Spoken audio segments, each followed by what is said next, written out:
Well, good morning, everyone. Yeah, my hair is getting long and right now it's wet, so who knows what it's going to look like. I'm starting on a project here, and I didn't bring you from the beginning because, I didn't think about it. But I had picked up a ham at our local grocery store the other day. It was the shank portion, so I've got a pretty good sized bone, but it was $1.79, and it's cook's ham.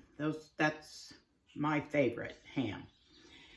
And so we've had baked ham and, all the leftover ham stuff.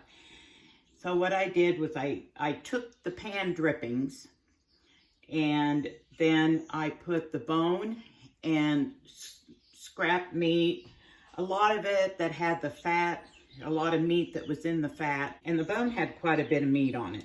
I also took what I call my kitchen trash, the onion peels, the garlic ends, the carrot peelings, and I had not too long ago picked up some celery that was on clearance. I just shoved it in the freezer because I knew what I was going to use it for. I'm right now removing pieces of the bone. I let this simmer all day yesterday. I took all those drippings and I added water and I simmered all of those ingredients together. The only thing I added for seasoning was just some peppercorns, and those will come out.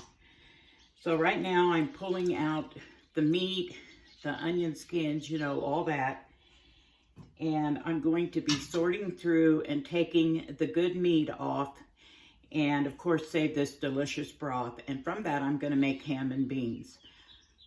I learned years and years ago to use the pan drippings and the broth from your ham when making ham and beans because the flavor is wonderful. So I'm going to get on with this and I'll show you what I end up with. Well, it dried, now it turned into a frizz bomb. Oh well. Okay, well, I got to working naturally, and I was going to show you what I got, but cooked vegetables and the bone. But I will tell you one thing that I did is I simmered it all day and then I let it chill overnight. And then I scraped the solid fat off of the top. I only ended up with this small bowl of ham, which is fine because I've got quite a bit in the refrigerator to put in my ham and bean jars. And now I'm going to strain the broth back through using a strainer, and on top of that I use one of my tea towels or my flour sack towels, whatever you want to call them. And that's how I get just a clear broth. Okay, here's my big stock pot. I put the strainer in here, and then I will put one of my white towels. This is perfect for straining off broth and stuff to get a clear broth and to strain off all the spices and those extras.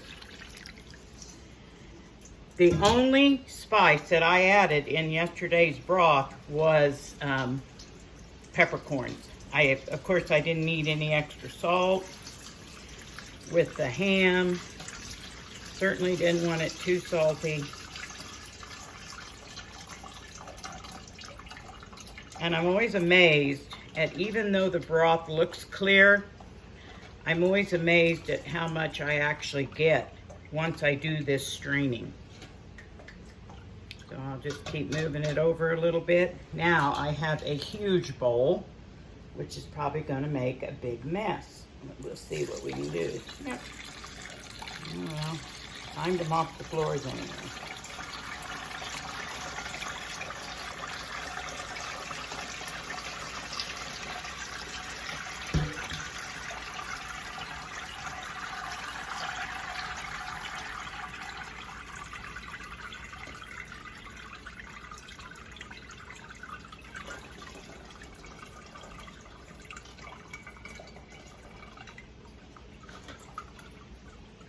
Kind of disgusting, isn't it? People have asked me, well, how do you get your towels clean? What I'll do when I get done here is I'll remove any bigger pieces that I don't want going down the drain. And then I hand wash them first with like Dawn dish soap and hot water. And then I'll just throw them in with my regular whites. I use hot soapy bleach water on all of my whites.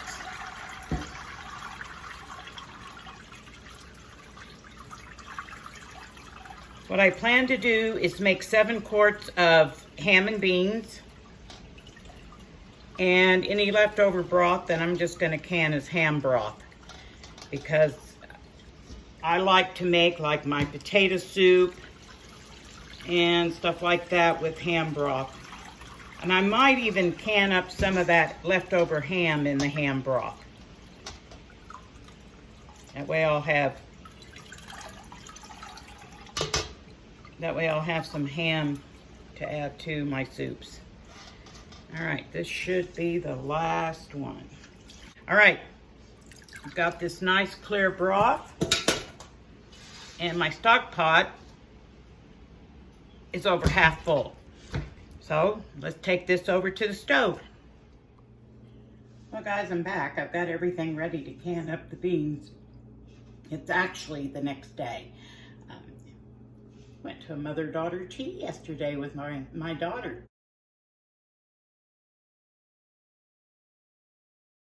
Got the ham broth out.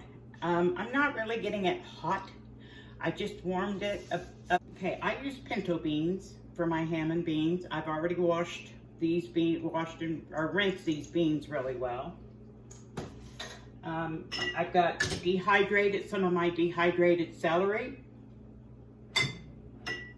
dehydrated unchopped onions,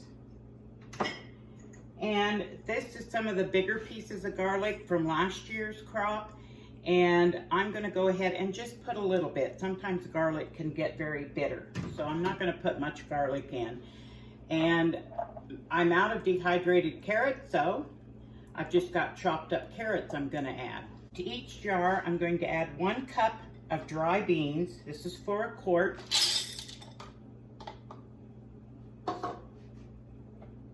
Spoonful of celery. A spoon of dehydrated onions. And I have this tiny little baby spoon left over that we got when our granddaughter was a baby. And when I say just a little bit of garlic, that's all I'm adding. It's just a little bit. Just for the flavor, I just don't want it to get bitter. And I think you've seen me do this before. This is so handy. I've got a measuring cup with a lid rather than ladle because I can make a mess. And I'm just going to fill it with broth to 1 inch from the top. This is my ham broth. And now I'm going to debubble. Guess what I forgot? The carrots. Basically what I'm going to do is I'm going to go ahead and divide what carrots I've chopped up here. I'm going to divide it between the 7 quarts. Probably end up being a couple heaping spoonfuls like this. I'm going to get them all put together because it's boring to watch me put all this together. And then we'll come back after I get all the jars filled. Okay, I've got my jars full. I filled with broth up to the 1 inch mark. So I've got 1 inch of headspace. I did add a little bit more beans, not a whole lot, maybe a tablespoon or 2 over 1 cup. I've got chopped carrots, celery, onions, and just a little bit of garlic. I then filled it up, like I said, to 1 inch headspace with the ham broth. Then I went through and debubbled. And sometimes after you debubble, you're going to find that you need to add a little more liquid. So, and it's very important that you do that, especially when you're doing beans, because they need that liquid to go ahead and cook and absorb. This stuff is ready to warm up whenever you want ham and beans. So let me get my lids ready to go. Of course, I'm going to be using the 4 jars lids. I've had extreme success with these. They've actually become my favorite lids. And for those of you that have been out looking for canning supplies, even Our little store here in town is out of lids, and they never ran out even during the pandemic. They always had a good supply. So I was quite surprised when I went to the store. They carry Ball and Kerr. They had no lids. They had plenty of jars, but no lids. So anyway, what I'm going to do now is I'm going to go wash these in hot soapy water and put them in a dish of hot water. I moved you over so you could see what I was doing. This is white vinegar. I'm just going to dip a paper towel into it, and then I'm going to go around the rims. You want to make sure they're very clean, and I use vinegar anytime it's like a meat product or anything that has fat or grease in it, because we want to make sure that you get all of that off. So I'm going to go around and clean all of the jar rims. Then I'll take, yowza. I didn't simmer the lids, I just let them set in hot water. You don't have to simmer your lids anymore. So I've got my lid on here. This is a metal lid, just like all the others. Put your ring on, finger tight, and then put it in the canner.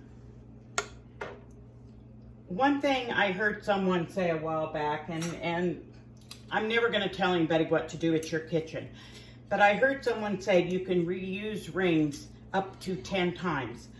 I'm going to disagree with that, because I have used my lids a lot more than that. The screw-on bands, excuse me, not my lids, the screw-on bands, they can be used over and over and over. As long as they're not all rusted, they are perfectly fine. So, you know, like I said, I'm not going to tell y'all what to do. It's your kitchen. You do what works best for you. So I'm going to go ahead, get all the jars, the rims cleaned off with the vinegar, get them in the canner, and then I'll come back. Guess what I did? I cubed up all that ham, the leftover ham. I've got it all ready to put in my jars. I'm making ham and beans. Guess what I forgot? The ham. Why didn't one of you say something?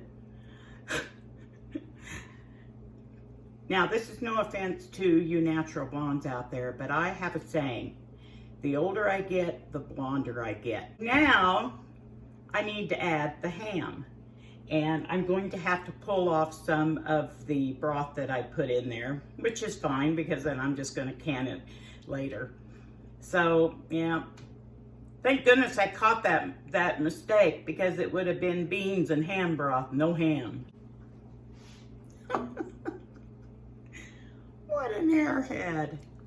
I got some of the leftover ham, plus the ham that I cooked off the bone, and I've got it cubed up in here. You know, when you buy ham and bean soup from the store, you know, like the Campbell's and stuff, you get 2 pieces of meat, but not at my house. So now I'm going to go through, put the ham in, fill it back up with broth, debubble, make sure it's 1 inch from the top for 1 inch headspace, put the lids on and the rings and in the canner, then we'll come back. And if I forgot something else, guys, yell a little louder. Okay, well, I'm back. And I think I've got everything in my jars this time. I was able to get 7 wide mouth quart jars in the canner. My lid is right here. I've already taken just a bit of olive oil on a paper towel and went around the rim here, the edge, and also around the rim of the canner itself. You don't want to put it on dry, just a dab of oil. Some people use Vaseline. I wash my canners after every canning session, so I make sure that that oil is removed. So now I'll turn you down and show you how this goes on. First, I want to show you on the lid, there's an arrow. Now let's move down here. On the canner, there's a notch right here. These need to line up, put the lid on, and with the All-American, you don't need to worry about a a rubber, oh, whatever, a rubber gasket. This is metal on metal. You bring up the sides, opposites. And all we're gonna do now, we're not gonna tighten it. There, I didn't have my lid seated down all the way. But we're just gonna bring these up and get them started. There's a total of 6. Okay, now that I've got them started, I'm going to turn my heat on and get that going. Go around and tighten them. Finger tight.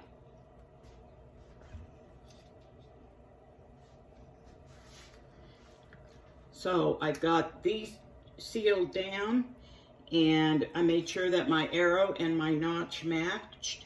Here's the vent for steam. Every time you get ready to can, you need to look through your lid and make sure that that's not blocked with any food or anything. My pressure gauge is here, so I'm going to wait until this begins to vent a steady stream of steam.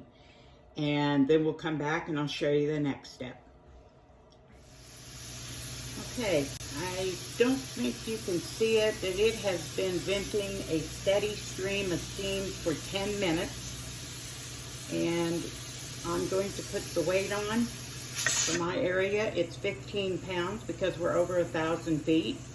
I'll wait for this to start to jiggle, and I'll keep an eye on the pressure gauge till it gets up to close to 15 pounds. Okay, the weight has begun to jiggle. The pressure is up, and now I'm going to turn my stove down to where this just jiggles several times a minute and where the pressure stays at this point. Once I have it adjusted, then I'm going to set the timer for 90 minutes. These are pork, they're beans with meat, so that means it needs 90 minutes to process. Okay, the 90 minutes are up, and now I'm just going to let my canner set. Always let it come down to pressure normally. Do not pull the vent, the weight off. Don't immerse it in water. Just let it come down naturally. While it was processing, I got my ghee started, and I blanched the rest of the package of carrots. They're in the dehydrator, and now I'm going out and planting my sweet potatoes. All right, guys, I know I'm a little windblown. I've been out working in the garden and just had a new baby calf, and it's Southwest Kansas. The wind always blows. But I came in, and the ham and beans have cooled down, so I'm just taking the weight off. And now I'm going to go around and undo all of these little knobbies. First thing I'm going to do is just, I got them pretty tight, didn't I? Okay. Take them off the same way you put them on. Crisscross.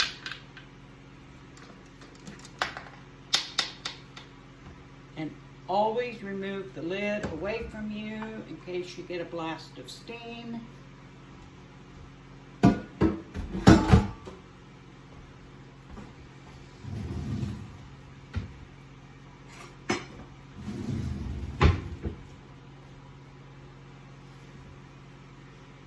And get my jar lifter. I forgot to tell you, the vinegar, the cup of vinegar that I used to go around the rim of the jars, I poured the leftover in my water.